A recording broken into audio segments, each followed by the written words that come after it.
वह कुत्ता किसी और कुत्ते को देखता है तो तुरंत भौंकना प्रारंभ कर देता है। यदि हमारे घर में कोई कुत्ता पला हो, यदि वह कुत्ता दूसरे कुत्ते को देखेगा तो भौंकने लगेगा ना, चिल्लाने लगेगा। तो यहाँ श्री सुखदेव जी महाराज बताना चाहते हैं कि कुत्ते की कैटेगरी किसमें मिलती है। सुनिए, जो अपने घर में ही लड़ाई करते हैं, अपने भाई भाई में ही आपस में झगड़ा करते हैं, भैया से थोड़ी सी बात के लिए, थोड़े से पैसों के लिए, थोड़ी सी जमीन के लिए आपस में मारने मिटने को तुल रहते हैं, तो ऐसे आदमी को जब वह गली में से गुजर कर जाता है तो जब कुत्ता देखता है तो कुत्ता देखकर हंसता है। क्यों हंसता है? कि भैया हम भी किसी दूसरे कुत्ते को देख करके खूब हंसते हैं और ये हमारा ही दोस्त जा रहा है घर से, अभी लड़ाई करके आया है। कुत्ता ऐसे व्यक्ति को देख करके गली में हंसता है मनी मन। ये हम नहीं, अपनी मन से नहीं बता रहे हैं, भागवत जी में वर्णन आया है। तो हमें अपने घरों में कभी किसी से लड़ाई नहीं करना चाहिए। यानी फिर हमें कौन देख करके हंसता है? जोर से बोलिए। यदि हम घर में लड़ाई करते हैं, जब हम जाते हैं मुजफ्फरनगर या गांधी कॉलोनी किसी भी पार्क में जाते हैं तो रास्ते में कुत्ते तो मिलते होंगे, तो फिर हमें कौन देख करके हंसता है? कुत्ता। तो इसलिए हमें घरों में लड़ाई नहीं करनी है। दूसरी उपमा किस चीज की दी गई है? सुअर की। दूसरी उपमा किस चीज की दी गई है? सुअर की। सुअर किसको देख करके हंसता है? कहते हैं एक जैसे सुअर का भोजन यदि नाली कहीं पर बहती हो तो सुअर को जब भूख लगती है तो नाली के अंदर मुख डाल करके भोजन निकाल लेता है, अपना निकाल लेता है गंदगी का भोजन की नहीं। और जो व्यक्ति उसी प्रकार जो व्यक्ति अपने शाकाहारी भोजन को छोड़ करके मांसाहारी करते हैं, दारू मदिरा पान करते हैं, ऐसे व्यक्ति को सुअर देख करके हंसता है। कौन हंसता है? जो अपने शास्त्रों में कहीं पर लिखा है कि मांस खाना चाहिए। बताइए, कहीं शास्त्रों में लिखा है दारू पीना चाहिए? लोग बाग पीते हैं और फिर पीने के बाद तो कहते हैं सबसे बड़े हम ही, हमसे बड़ा कोई और नहीं है। तो ऐसे व्यक्ति को पता है कौन देख करके हंसता है? जब सुअर यदि देख लेता है ना ऐसे व्यक्ति को तो खूब हंसता है, कहता है ये हमारा दोस्त जा रहा, फ्रेंड जा रहा, इंग्लिश भाषा में ये हमारा ही फ्रेंड जा रहा है। तो इसलिए जो शास्त्रों में हमारा शाकाहारी शुद्ध भोजन बताया गया है उस भोजन को हमें ग्रहण करना चाहिए। तीसरी उपमा किस चीज की बताई गई है?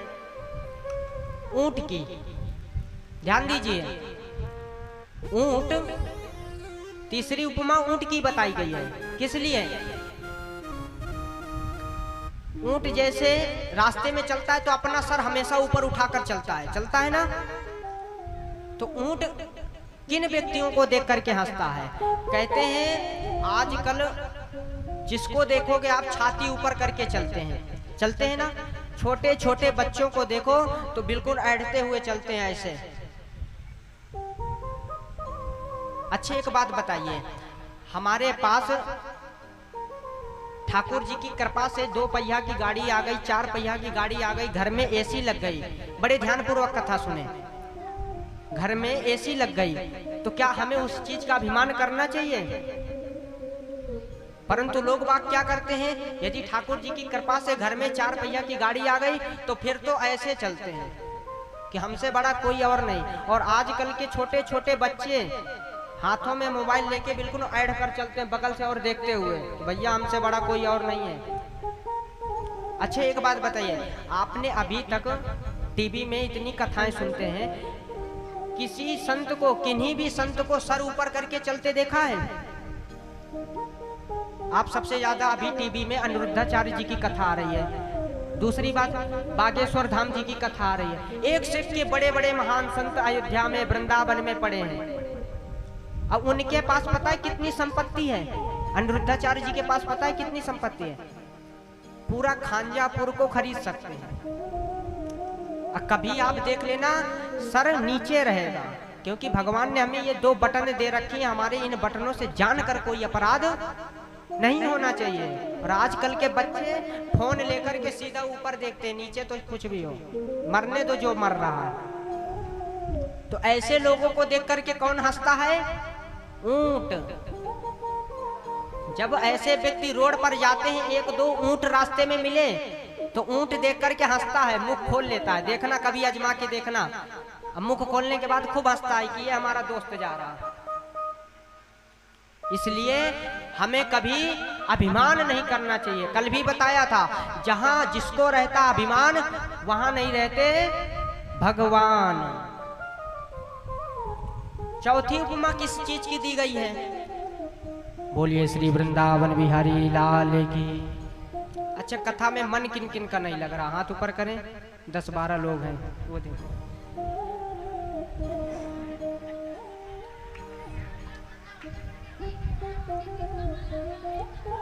अच्छा, मन कितने लोगों का लग रहा है?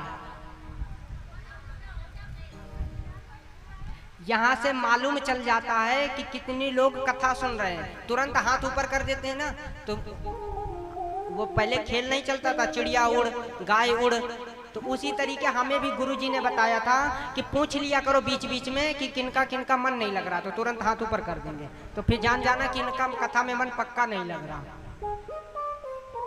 तो इसीलिए बड़े ध्यान पूर्वक कथा सुने। बोलिए श्री वृंदावन बिहारी लाल की। तो चौथी उपमा बताई गई है गधे की।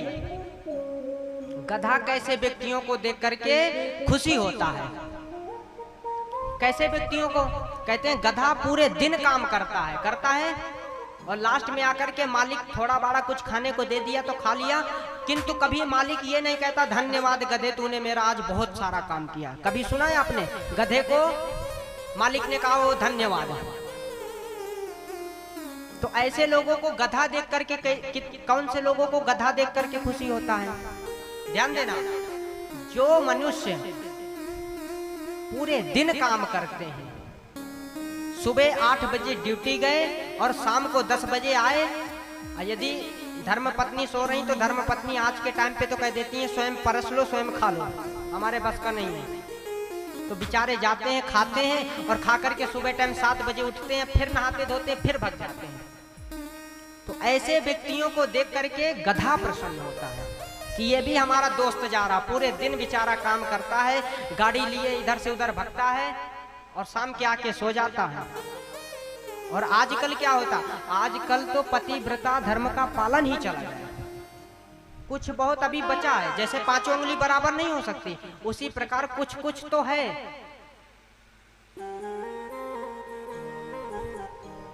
यानी आजकल तो स्वयं एक तो जो अच्छी एक बात बताइए, जो 16 श्रृंगार की मर्यादा थी आजकल वो क्या रह गई है? कितने लोग जानते हैं सिंदूर? सिंदूर कितने लोग जानते हैं? हाथ ऊपर करें। 16 श्रृंगार में सिंदूर कहाँ लगाया जाता है? मांग में। कहाँ लगाया जाता है? मांग में। मांग कहाँ तक की होती है? हाँ, माता जी ने बताया यहाँ तक। तो कितने लोग यहाँ तक मांग भरते हैं? सही सही हाथ ऊपर करना, झूठ नहीं। हाँ, 2-4 लोग हैं। और आजकल देखिए डुबली मार्केट में वो आ गया है बना बनाया, और उसी को यहाँ पर थोड़ा सा लगाएं और कहते हैं हो गया मांग का।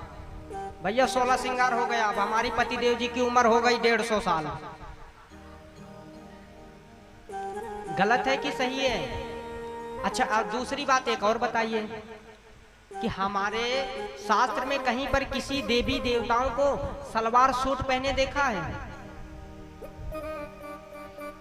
सीता मैया, पार्वती मैया, राधा जी, और आजकल देखिए फैशन। तो गलतियां हम अपने आप करते हैं। यदि हम पहनते हैं कोई बात नहीं, किंतु शुभ काम में हमें आज भी देखा होगा शुभ कार्य में साड़ी ही पहना करके बैठाते हैं। तो कोई बात नहीं, पहनिए, किंतु शुभ कार्य में अवश्य साड़ी का धारण करना चाहिए। यदि साड़ी नहीं धारण करते तो आधा फल नष्ट हो जाता है। तो हमने आपको बताई 4 प्रकार की उपमाएं, तो कितने लोगों को समझ में आई? हाथ ऊपर करें। जितने लोग कथा सुनने आए हैं इतने लोगों को आगे भी ये बातें बता देना। क्योंकि कथा सुनने बहुत कम लोग आ रहे हैं, 200-250 लोग आ रहे। बाकी जिस प्रकार भैया जी ने प्रचार किया था, 1 महीने पहले से इस कथा की बात चल रही है। क्योंकि देखो मेन बात तो ये, संसार से कोई नहीं हटना चाहता। आगे प्रसंग ये भी आएगा कि संसार से क्यों नहीं हटना चाहता, और जो हटना चाहते हैं, बहुत लोग कहते हैं हमारा पूजा में मन नहीं लगता। बहुत लोगों का यही कहना है, क्यों नहीं लगता और कैसे मन को लगाया जाएगा, सब कल की कथाओं में सुंदर सुंदर वर्णन आएगा। आप बस समय अनुसार कथा में आए और मन लगा करके कथा का रसपान करें। इसलिए एक सुंदर सा भजन भी गाते हैं। हमारे वृंदावन के एक संत हैं, बहुत सुंदर राग में एक भजन गाते हैं। क्या? तजो मन हरि विमुखन को,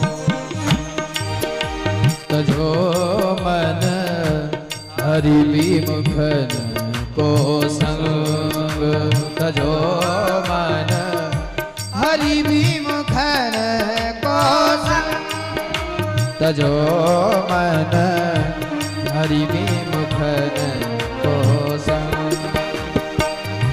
जिनके संगत कुमति उपजत है, जिनके संगत कुमति उपजत है, परत भजन में भंग। तजो मन हरि विमुखन को संग, तजो मन हरि विमुखन को संग। कहाँ होत पान कराए, कहाँ होत पान कराए, ओ विष नहीं तजत भुजंग हो,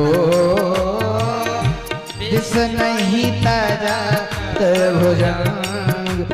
तजो मन हरि विमुखन को संग, तजो मन हरि विमुखन को संग।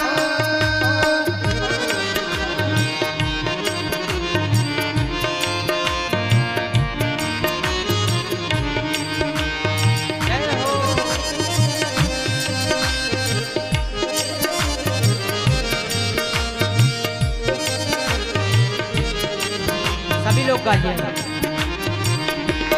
काली की सेवा।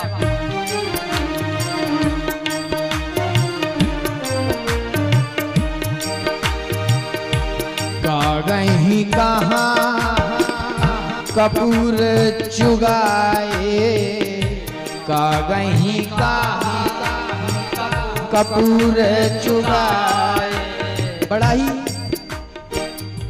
आप लोगों को समझ में आ रहा होगा, इस भजन के एक एक बोल इतने प्रेममय हैं, इतने समझ इतने गहरे हैं कि अगर गहराई से जाकर के इन्हें अच्छे से सुने तो एक बिगड़ा हुआ इंसान भी सुधर जाएगा। इसमें लिखा क्या है? कागही कहाँ कपूर चुगाए। ध्यान दीजिए, कौआ कभी कपूर खाता है, कभी मोती खाता है? नहीं खाता। और सर्प के आगे चाहे 2 बाल्टी 1 भगोना 2 क्विंटल दूध रख देना, तो क्या वो पी करके आपका हमदर्द समझेगा? नहीं समझेगा। उसे चाहे कितना दूध पिला देना, लेकिन अंत समय वो डस ही लेगा। और ऐसे ही अगर कुसंग, हमारा जो संग है वो कुसंगति होगा, बुरे लोगों की हम संगत करेंगे तो हम जितना भी पुण्य करेंगे वो क्षीण होता जाएगा। खर को कहाँ अर्घ जाले पर